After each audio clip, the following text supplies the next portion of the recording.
بسم اللہ الرحمن الرحیم۔ قربانی کے جانوروں کے مسائل۔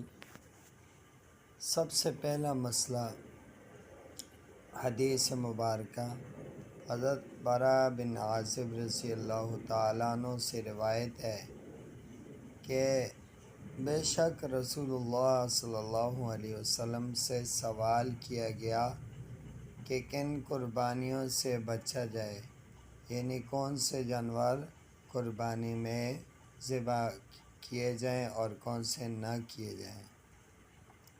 تو آپ صلی اللہ علیہ وسلم نے اپنے ہاتھ مبارک کے ساتھ اشارہ کرتے ہوئے فرمایا کہ 4 جانوروں سے بچا جائے۔ حضرت براء بن عازب رضی اللہ تعالیٰ عنہ بھی اپنے ہاتھ کے ساتھ اشارہ فرماتے اور کہتے کہ میرا ہاتھ رسول اللہ صلی اللہ علیہ وسلم کے دست مبارک سے کم ہے، نیچے ہے، اس کے برابر نہیں ہے۔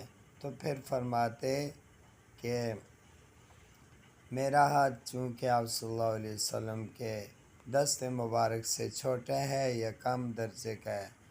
آپ نے فرمایا کہ ایسا لنگڑا جانور جس کا لنگڑا پن واضح ہو، اور ایسا کانا جانور جس کا کانا پن واضح ہو، نابینا جانور، ایسا بیمار جانور جس کی بیماری واضح ہو، اور ایسا لاغر کمزور جانور جس کی ہڈیوں میں گودا نہ ہو، ایسے جانور کی قربانی جائز نہیں ہے۔